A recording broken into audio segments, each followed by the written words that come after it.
வணக்கம் தலைமைகளே. இன்றைக்கு ஒரு சிறப்பான விடுமுறை நாள். எனக்கு பிடித்தமான ஒரு சிறப்பான பதிவு. உலக இராணுவ வரலாற்றில் நடந்த மிலிட்ரி ரெய்டில், அதாவது எதிரி நாடுகளுக்குள்ள ஊடுருவி சென்று தாக்குதல் நடத்தி திரும்பி வரணும். இது இராணுவ வீரர்களும் அவர்களை வழிநடத்தி சிறப்பு அதிரடிப்படை வீரர்களும் சேர்ந்து செய்வாங்க, கமாண்டர்ஸும் சேர்ந்து செய்வாங்க. இந்த போன்ற தாக்குதலை இன்னைக்கு இதை சர்ஜிக்கல் ஸ்ட்ரைக் அப்படிங்கிறோம். அன்னைக்கு மிலிட்ரி ரெய்டு அப்படிம்பாங்க. உலகத்திலேயே முதலிடம் பிடிப்பது இந்திய இராணுவம் செய்த 1971 த சாக்ரோ மிலிட்ரி ரெய்டு அப்படிம்பாங்க. நம்ப முடியாத பிரமிப்பை ஊட்டக்கூடிய இராணுவ தாக்குதல் இது. எந்த உலக நாட்டு இராணுவம் இப்படி ஒரு தாக்குதலை வெற்றிகரமாக நடத்தி முடித்ததில்லை. நேற்று ஒரு சிறப்பான தினத்தை நம்ம கடந்து வந்திருக்கோம். ஒன்று பொங்கல், இன்னொன்று நேற்றைக்கு இந்திய இராணுவத்தின் 78வது வருட தினம். ஒவ்வொரு வருடமும் ஜனவரி 15ஆம் தேதி இந்திய இராணுவ தினம் என்று கொண்டாடப்படும். இந்திய இராணுவ வீரர்களின் மகத்தான வீரத்தையும் மகத்தான தியாகத்தையும் போற்றும் நினைவு கூறும் நாள். இது ஏன் வந்துச்சு அப்படின்னா, ஜனவரி 15 1949 அன்று வரைக்கும் இராணுவ தளபதியாக இருந்த பிரிட்டிஷை சேர்ந்த ஜெனரல் பிரான்சிஸ் ராய் பூச்சர் அவரிடமிருந்து இந்திய இராணுவ தளபதி ஃபீல்டு மார்ஷல் கரியப்பா அவர்கள் பொறுப்புகளை வாங்கி கொண்ட நாள். அது வரைக்கும் பிரிட்டிஷ் தான் இராணுவமாக இருந்தாங்க. அந்த நாளை நினைவு கொண்டு ஒவ்வொரு வருஷமா இராணுவ தினத்தை கொண்டாடுறோம். இன்றைக்கு உலகத்தில் எண்ணிக்கையிலும் வீரத்திலும் முதலிடம் வகிக்கும் நாடு இந்தியா தான். இந்திய இராணுவம் தான். 50 லட்சம் இராணுவ வீரர்களை கொண்ட உலகத்தில் முதலிடம் வகிக்கும் இராணுவம் இந்திய இராணுவம். இந்திய இராணுவத்தில் 14 லட்சம் வீரர்கள், இந்திய துணை இராணுவத்தில் 25 லட்சம் இராணுவ வீரர்கள், கையிருப்பு இராணுவத்தில் 11 லட்சம் இராணுவர்கள், மொத்தம் 50 லட்சம் பேர் இருக்காங்க. இதற்கிணையான எண்ணிக்கையில் உலகம் முழுவதும் எங்கேயுமே இல்லை. நம்ம தான் முதலிடம் வகிக்கிறோம். இராணுவம் என்பது எல்லாருக்குமே தெரியும். துணை இராணுவம் என்பது தான், துணை இராணுவத்துக்கு கீழே தான் சிஆர்பிஎஃப் மற்றும் BSF, border security force. CRPF என்பது சென்ட்ரல் ரிசர்வ் போலீஸ் ஃபோர்ஸ். மேலும் ஐடிபிபிம்பாங்க, Indo Tibetan border police, Assam rifle. இதை போன்ற பல பிரிவுகள் சேர்ந்தது தான் துணை இராணுவம். 25 லட்சம் பேர், மிக பிரம்மாண்டமானது.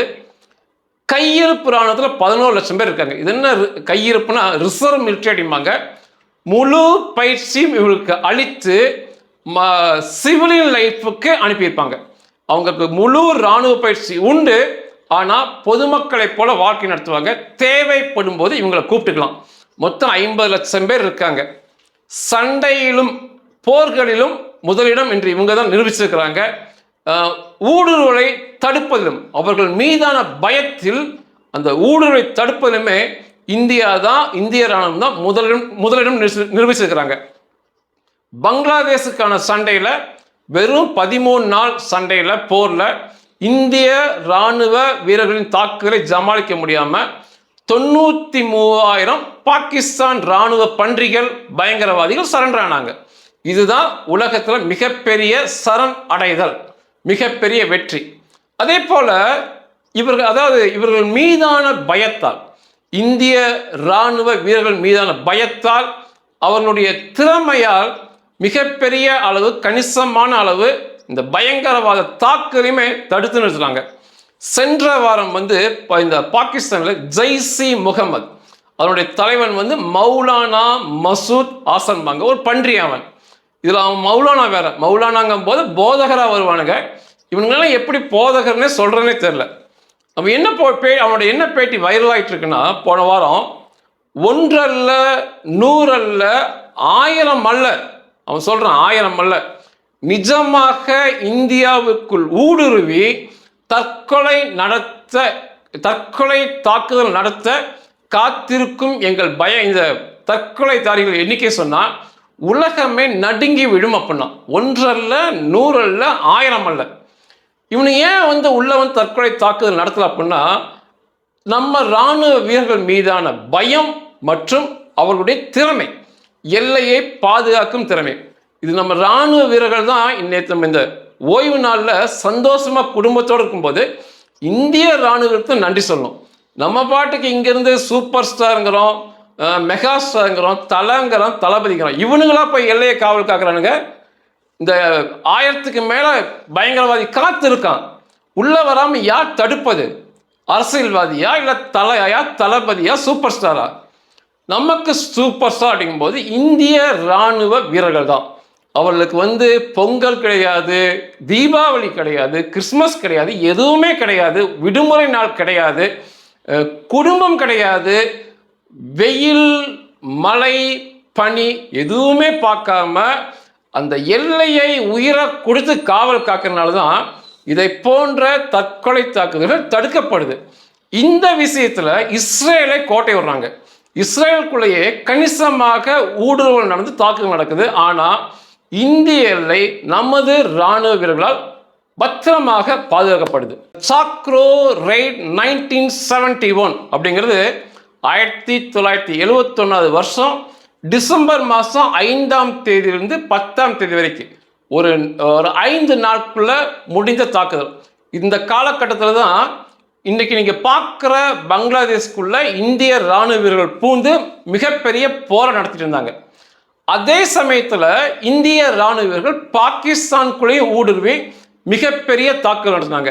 இது எதுக்காக இந்த தாக்குதல் நடத்தினாங்க அப்படின்னா, அங்குள்ள பாகிஸ்தானுக்குள்ள இராணுவ மிலிட்ரி போஸ்ட் அப்படிம்பாங்க, இராணுவ காவல் நிலையங்கள் மற்றும் அந்த சப்ளை ரூட், பொருட்களை விநியோகம் செய்யக்கூடிய பாதைகள் மற்றும் ஆயுத கிடங்குகள், இதை போன்றவற்றை அழிக்க வேண்டும் என்ற நோக்கத்தில் இந்த தாக்குதல் நடந்துச்சு. இதுக்கு முன்னுதாரணமா என்ன சொல்லுவாங்கன்னா, ஜெர்மன்லக்குள்ள பூந்து பிரிட்டிஷ்ல எஸ்ஐஎஸ் அப்படிம்பாங்க, அவங்க ஒரு கமாண்டர் ரைட் நடத்தி காமிச்சாங்க. அதுதான் அன்றைய காலகட்டம் வரை உலக புகழ்பெற்றதா இருந்துச்சு. அதை ஒருத்தருக்கும் அதை விட மிக பிரம்மாண்டமான முறையில் மிக பிரம்மாண்டமான வெற்றியை பெற்றது தான் இந்த சாக்ரோ ரைட். இதுல மொத்தமா இந்திய இராணுவ தரப்புல 150 200க்குள்ள இராணுவ வீரர்கள் மற்றும் கமாண்டோக்கள் போனாங்க. இதுல கமாண்டோக்களாக போனவர்கள் இந்திய இராணுவத்தை சேர்ந்த சிவப்பு பேய்கள், ரெட் பாரா எஸ்எஃப் அப்படிம்பாங்க, அதிலிருந்து தான் போனாங்க. இதுல பல பிரிவா இந்த சிவப்பு பேய்கள் குரூப்பா இருப்பாங்க. இதுல 10வது பாரா எஸ்எஃப் டெசர்ட் ஸ்கார்பியன் பாங்க, அதாவது பாலைவன தேள்கள். இந்த மாதிரி பாலைவன போர்கள் மிக நிபுணத்துவம் பெற்றவர்கள். இதிலிருந்து தான் ஒரு 40 பேர்த்துக்குள்ள கமாண்டர்ஸ் போனாங்க. மொத்தமான எண்ணிக்கை 200 இராணுவ வீரர்கள், அதுல 40க்குள்ள இந்த கமாண்டர்ஸ் போனாங்க. இந்த கமாண்டர்ஸ் 2 பிரிவா பிரிஞ்சுக்கிட்டாங்க. ஒன்று ஆல்பா, இன்னொன்று சார்லி. ஆல்பா தாக்குதல் நடத்தும் போது சார்லி, அதை ஆல்பா கமாண்டர்ஸ் தாக்குதல் நடத்தும் போது சார்லி டீம் அவங்களுக்கு பாதுகாப்பு கொடுப்பாங்க. அவங்க வேற ஏதாவது பின்னால் இருந்து தாக்குதல் நடத்தாம கூட போயிருக்க பிற இராணுவ வீரர்கள் மொத்தமா பாதுகாப்பு கொடுப்பாங்க. இப்படி ஒரு மிகச் சரியான திட்டத்தில் இந்த தாக்குதல் நடத்தப்பட்டுச்சு. இந்த மொத்த தாக்குதலுக்குமே தலைமையாக போனவர் லெப்டினன்ட் கர்னல் பவானி சிங். இவர் தான் மொத்தத்துக்கும் தளபதி. இதுல 2 டீமா போனாங்க. ஆல்பா சார்லில இந்த சிவப்பு பேய்கள் போனாங்க. அதுல ஆல்பா டீமுக்கு பிரிகேடியர் ஆப்ரஹாம் சாக்கோ, இவர் தான் அதுக்கு தளபதியா போனார். சார்லி அட்டாக் டீமுக்கு கர்னல் எம்பிஎஸ் சௌத்ரி தலைமையா போனாங்க. இப்படி 3 தளபதிகள், அவர்களுக்கு கீழாக தாக்குதல் நடத்தக்கூடிய கமாண்டோஸ் மற்றும் இராணுவ வீரர்கள் போனாங்க. இவர்கள் ஆழ ஊடுருவி பாகிஸ்தானுக்குள்ள செல்லணும். அந்த இராணுவ வீரர்கள், அந்த பகுதியில் இருக்கிற இராணுவ வீரர்கள் மற்றும் அங்கே கமாண்டர்ஸ் இருந்தாங்க. அந்த பகுதியை பாதுகாக்கிறது பாகிஸ்தான் பகுதியை பாகிஸ்தான் இராணுவ வீரர்கள் கூட பாகிஸ்தான் ரேஞ்சர்ஸ் அப்படின்னு சொல்லி அவங்க சிறப்பு அதிரடிப்படை, அவங்க தான் காவல் காத்துட்டு இருந்தது. இவர்களை கொல்ல வேண்டும், கைப்பற்ற வேண்டும், சிறைப்பிடிக்க வேண்டும், அந்த பகுதிகளை பிடிக்க வேண்டும், அவர்களுடைய ஆயுத கிடங்கை அழிக்க வேண்டும், போஸ்டர்லாம் அழிக்கணும், பாதைகளை அழிக்கணும். ஆனால் பாகிஸ்தான் மக்களை கொல்லக்கூடாது, பாகிஸ்தான் மக்களை இதில் காயப்படுத்தக்கூடாதுங்கிற குறிக்கோளில் இந்திய இராணுவமும் கமாண்டோக்கள் சிவப்பு பேய்களும் உள்ளே போனாங்க. டிசம்பர் 5 இரவுல இந்த ஊடுருவலை ஆரம்பிச்சாங்க. ஏன்னா இரவுகளில் சண்டை போடும்போது பொதுமக்கள் பலியாவதை தடுக்கலாம். இன்னைக்கு வரைக்கும் இந்திய ராணுவம் இதை பின்பற்றுறாங்க. பாகிஸ்தான்ல போய் தாக்குதல் நடத்தும் போது பகல் பொழுதுல பண்றதில்லை, ஏன்னா மக்கள் சாகக்கூடாது, பொதுமக்கள் அங்கே சாகக்கூடாதுன்னு சொல்லி இரவுல ஊடுருவி தாக்குதலை முடித்து விட்டு பகல் பொழுதுல ஒளிந்திருப்பது இந்த திட்டத்தோடு தான் போனாங்க. டிசம்பர் 5 இரவுல நடந்த அப்படியே நம்ம எல்லையிலிருந்து ஊடுருவி போகும்போது இந்த சாக்ரோங்கிற பகுதி தான் முதல்ல போன பகுதி. இங்க 5 இரவு முடிஞ்சு 6 விடிய காலம் ஆகுது. அது சூரிய ஒளி மெதுவாக வரும்போது அங்க ஒரு பெரிய பாகிஸ்தானுடைய இராணுவ காவல் நிலையம் இருந்துச்சு, மிலிட்ரி போஸ்ட் அப்படிம்பாங்க. அதை பார்க்குறாங்க. அங்கிருந்த பாகிஸ்தான் இராணுவ வீரர்கள் மற்றும் பாகிஸ்தான் ரேஞ்சர்ஸ் மிகப்பெரிய அளவில் ஊடுருவி சென்ற சிவப்பு பேய்கள் மேல தாக்குதல் நடத்தினாங்க. ஏன்னா ஒரு மிலிட்ரி போஸ்ட்ல அதிகமான ஆயுதங்கள் இருக்கும். உள்ளுக்குள்ள போகின்ற கமாண்டோக்கள் அவர்கள் தூக்கி செல்லும் அளவுதான் ஆயுதம் கொண்டு போக முடியும், அதுக்கு மேல அவங்களால கொண்டு போக முடியாது. மிக பெரிய தாக்குதல் நடந்துச்சு.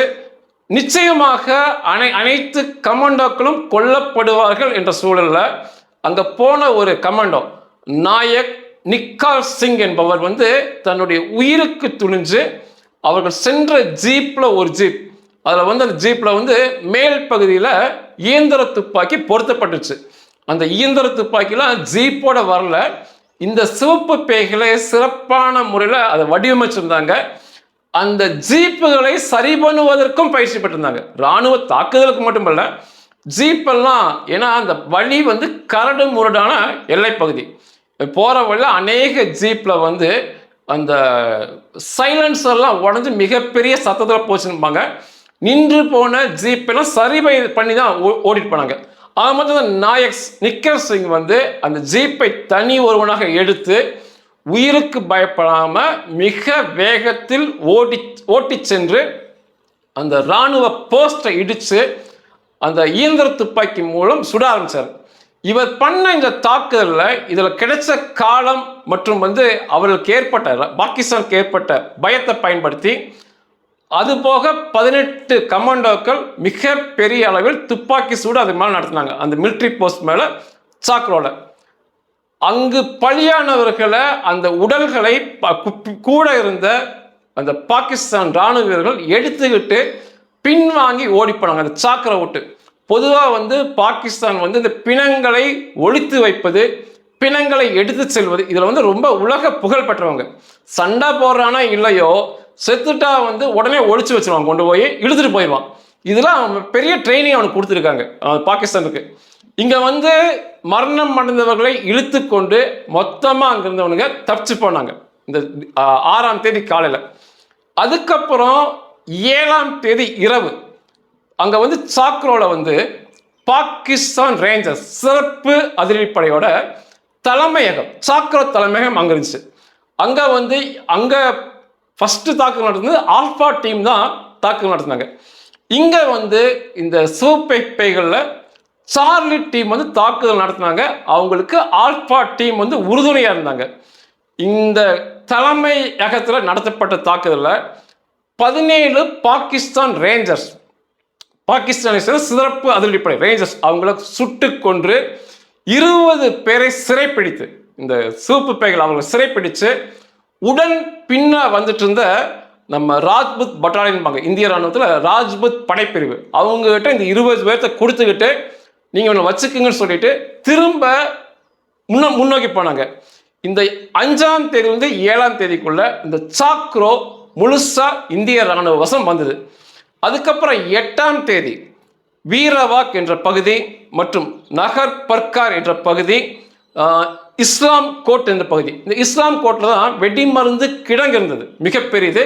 இந்த இஸ்லாம் கோட் அந்த வெடிமருந்து கிடங்கை தகர்த்து விட்டு திரும்ப அதோட முடிச்சுக்கலாம் அப்படின்னு சொல்லி திரும்ப வரும்போது லூமியோ என்ற பாகிஸ்தான் பகுதியில் இந்த பாகிஸ்தான் இராணுவ வீரர்கள் கான்வாய் தொடர்ச்சியாக வாகனங்களில் அந்த பாகிஸ்தான் இராணுவ வீரர்கள் அணிவகுப்பை பார்த்து மறைந்திருந்து இந்த ஆல்பா மற்றும் சார்லி இரண்டு டீம்கள், இரண்டு படைப்பிரிவு சேர்ந்து மிகப்பெரிய அளவில் தாக்குதல் நடத்தினாங்க அந்த வாகன அணிவகுப்பில். அதில் 20 பாகிஸ்தான் இராணுவ வீரர்கள் கொல்லப்பட்டார்கள், 10 பேர் சிறைப்பிடிக்கப்பட்டாங்க. இந்த இவர்கள் முன்னேறி சென்ற கிலோமீட்டர் 80 கிலோமீட்டருக்குன்னு சொல்லப்படும். 80 கிலோமீட்டர் பாகிஸ்தானுக்குள்ள நீளத்தில் போய் பிடிச்சு அதுக்கப்புறம் சிவப்பு பைகள் திரும்ப வந்தாங்க. இந்திய இராணுவ வசம் கூட போன பிற இராணுவ வீரர்கள் வசம் அந்த பகுதிகளை ஒப்படைத்து விட்டு அந்த சிறை பிடிக்கப்பட்ட 22 பேரை ஒப்படைச்சாங்க. இதுல இந்திய பாரா SF கமாண்டோஸ் இஸ்லாம் கோட் வெடிமருந்து கிடங்கை தகர்த்து விட்டு அதோட போதும் சொல்லி திரும்ப வந்தாங்க இந்தியாவை நோக்கி. இவர்கள் சென்று ஆழ ஊடுருவி சென்ற தூரம் நீளத்தை பார்த்தீங்கன்னா 80 கிலோமீட்டர் வரும். சதுர கிலோமீட்டர் எடுத்துக்கிட்டிங்கன்னா மொத்தமாக சதுர கிலோமீட்டர் எடுத்து பார்த்தீங்கன்னா 13,000 சதுர கிலோமீட்டர் வரும். இந்த பாராயசப் திரும்ப வரும்போது பிடித்த பகுதி எல்லாத்தையுமே அவர்களுடன் சென்ற இந்திய இராணுவ வீரர்கள் வசம் ஒப்படைத்து விட்டு தான் இவங்க திரும்ப வந்தாங்க. 37 பேர்த்த கொண்டிருந்தாங்க. அதில் 17 பேர் பாகிஸ்தானுடைய ஸ்பெஷல் ரேஞ்சர்ஸ், 20 பேர் பாகிஸ்தான் இராணுவ வீரர்கள், 22 பேர்த்த சிறைப்பிடிச்சிருந்தாங்க. அதில் 12 பேர் இந்த ஸ்பெஷல் ரேஞ்சர்ஸ், 10 பேர் பாகிஸ்தான் இராணுவ வீரர்கள். இதெல்லாம் ஆதாரப்பூர்வமான எண்ணிக்கை. 22 பேருமே இந்திய இராணுவ வசம் தான் கையில் இருந்தாங்க. ஒரு வருஷத்துக்கு கொல்லப்பட்டவர்களை புகைப்படம் எடுக்கப்பட்ட எண்ணிக்கை தான் 37 பேர். அவனுங்க எடுத்துட்டு போனது இழுத்துட்டு போனது தனி, அதையெல்லாம் இதில் குறிப்பிடவே இல்லை. 5ஆம் தேதி இரவு ஆரம்பிச்சது 10ஆம் தேதி வரைக்கும் கிட்டத்தட்ட 4.5 நாட்கள் கணக்கு வரும். பாகிஸ்தானுக்குள்ள 80 கிலோமீட்டர் ஊடுருவி சென்று 4 முக்கியமான நகரங்கள், அங்கிருந்த பாகிஸ்தான் இராணுவத்தின் இந்த ஸ்பெஷல் ரேஞ்சர்ஸுடைய தலைமையகங்கள், அவருடைய கட்டுப்பாடு நிலையங்களை தகர்த்து விட்டு, வெடிமருந்து கிடங்கை தகர்த்து விட்டு இவங்க திரும்பி வந்தாங்க. மொத்தமாக இவங்க பிடித்து கொடுத்த பகுதி, தாக்குதலை பிடித்து கொடுத்த பகுதி மொத்தமாக 13,000 சதுர கிலோமீட்டராக வரும். 80 கிலோமீட்டர் தூரம் வரும். அது மொத்த பகுதியுமே பாகிஸ்தான் கையாளாகத்தனமாக இழந்திருந்தாங்க. இவர்கள் சென்றது 200 பேருக்குள்ள தான் இருப்பாங்க. அங்கே இருந்தது, அங்கே பாதுகாப்பு பணியில் இருந்தது 80 கிலோமீட்டர் சேர்த்துனீங்கன்னா ஆயிரக்கணக்கில் இருந்தாங்க. ஒரு 200 பேர்த்துக்கு முன்னால சில 1000 இராணுவ வீரர்கள் தோற்று போனது, எல்லைகளை விட்டு ஓடி சென்றது, இதுதான் முதல் முறையாக பார்க்கப்படுது. டிசம்பர் 5ஆம் தேதி 1971 இது ஆரம்பிக்கப்பட்ட சிறப்பு இராணுவ நடவடிக்கை, மிலிட்ரி ரெய்டு. இதில் பிடிக்கப்பட்டிருந்த 13,000 சதுர கிலோமீட்டர் டிசம்பர் 22, 1972 வரைக்கும் இந்தியா தான் வச்சிருந்தாங்க. கிட்டத்தட்ட ஒரு வருஷம் 10 நாட்கள் இந்த வெற்றியை நினைவு கூறும் விதமாக இந்த பகுதி இந்திய இராணுவத்தில் தான் இருந்தது. அதுக்கப்புறம் ஒப்பந்தம் போடப்பட்டு அந்த பகுதி அப்படியே முழுக்க பாகிஸ்தானுக்கு இந்தியாவால் கொடுக்கப்பட்டது. பிடித்து வரப்பட்டிருந்த இந்த 22 பாகிஸ்தான் இராணுவ வீரர்களுமே திரும்ப பாகிஸ்தான் வசமே கொடுக்கப்பட்டாங்க. இந்த மிலிட்ரி ரைடு ஒரு மிகப்பெரிய ஆச்சரியத்தை, ஒரு பெரிய அதிசயத்தையும் கொடுக்கும். இப்படி 13,000 கிலோமீட்டர் சதுர கிலோமீட்டர் பிடிச்சு 37 இராணுவ வீரர்களை கொன்று 22 பேர் சிறைப்பிடிச்சாங்க. இந்த தாக்குதலை 4.5 நாள் தாக்குதலை ஒரே ஒரு பாகிஸ்தான் பொதுமக்கள் கொல்லப்படல, சிவிலியன் கேசுவாலிட்டி அது இல்லை. இதை விட பெரிய ஆச்சரியம், உள்ளுக்குள் நுழைந்த ஆழ ஊடுருவி சென்ற இந்திய இராணுவ வீரர்களில் ஒரு சிறிய காயம், உயிர் பலி இல்லாமல் அப்படியே திரும்பியும் வந்தாங்க. இது மிகப்பெரிய ஆச்சரியமான தாக்குதல் பார்க்கப்படும். சிங்கிள் கேசுவாலிட்டி இந்திய இராணுவ தரப்பில் இல்லை, பாகிஸ்தான் பொதுமக்கள் இல்லை. ஒரு அருமையான சர்ஜிக்கல் ஸ்ட்ரைக். அதுக்கப்புறம் இதுதான் இந்திய இராணுவம் வெற்றிகரமாக தாக்குதல் நடத்திய முதல் சர்ஜிக்கல் ஸ்ட்ரைக்னு சொல்லலாம். அதுக்கப்புறம் வரிசையாக தொடருது. உலகம் வியந்து பார்த்த தாக்குதல் இது. ஒரு சிறிய ஒப்பீடாக மட்டும் நீங்கள் பார்த்தாலே புரியும். சென்ற வாரம் வெனிசுவேலாவில் போய் அமெரிக்கா சிறப்பு இராணுவ நடவடிக்கை எடுத்தாங்க. வெனிசுவேலாக்குள்ள 150 இராணுவ விமானங்கள் உள்ள நுழைஞ்சு வெனிசுவேலாக்குள்ள மிகப்பெரிய படையாக. இங்கே இந்தியாவில் சில ஜீப்புகள் தான் உள்ள போனாங்க. அமெரிக்காவை சேர்ந்த இராணுவ வீரர்கள் மற்றும் டெல்டா ஃபோர்ஸ் கமாண்டோகள் எல்லாம் சேர்ந்து 200 பேர் வெனிசுவேலாக்குள்ள இறங்கினாங்க. அங்கேயுமே வந்து நம்ம இந்தியா தரப்புல பாரா எஸ்எஃப் கமாண்டோஸ் மற்றும் ராணுவ வீரர்கள் 200 பேருக்குள்ள தான் இருக்கும். அங்கே சண்டைக்கு உள்ள போனாங்க. இங்க வந்து 2 பேர்த்த கைது பண்ணாங்க. அமெரிக்க ராணுவம் வந்து 2 பேர்த்த கைது பண்ணி தூக்கிட்டு போனாங்க. எண்ணற்ற சிவிலியன் கேசுவாலிட்டிஸ், பொதுமக்கள் தரப்புல 200 பேர்த்துக்கு மேல செத்துட்டாங்கன்னு சொல்லி இப்போ வெனிசுவேலா சொல்லிட்டு இருக்கிறாங்க. ஆனா இந்திய ராணுவ வீரர்கள் நடத்திய தாக்குதலில் 37 ராணுவ வீரர்கள், பாகிஸ்தான் ராணுவ வீரர்கள் கொல்லப்பட்டிருக்கிறாங்க. 22 பேர் சிறைப்பிடிக்கப்பட்டிருக்கிறாங்க. ஒரே ஒரு பொதுமக்கள் பலியாகல.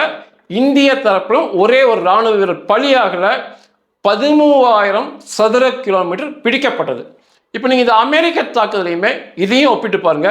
இந்த அமெரிக்க தாக்குதலுக்கு எத்தனை பேர் பேசினாங்க. இனிய சினிமாவாக கூட விரைவில் வரும். எத்தனை செய்தி நிறுவனங்கள் பேசினாங்க. அதே சமயத்தில் இவ்வளோ பெரிய தாக்குதல் வெற்றிகரமாக தாக்குதல் வந்துச்சு. ஆனால் அந்த அளவுக்கு இங்கே தெரியலங்கிறது தான் மிகப்பெரிய துரதிர்ஷ்டம். ஆனால் யார் சொன்னாலும் சரி, சொல்லாட்டியும் சரி, சூரியனை வந்து வெறும் கைகள் வந்து மறைக்க முடியாது. அதே போல தான் இந்திய இராணுவம் எண்ணிக்கையிலும் சரி, வீரத்திலும் சரி, தியாகத்திலும் சரி, பிற மக்களை பாதுகாப்பதும் சரி, அவன் பாகிஸ்தானியனா இருந்தா கூட அந்த பக்கம் சாகக்கூடாதுன்னு நினைப்பதும் சரி, உலக நம்பர் 1 நமது இந்திய இராணுவம் தான். நன்றிகள்.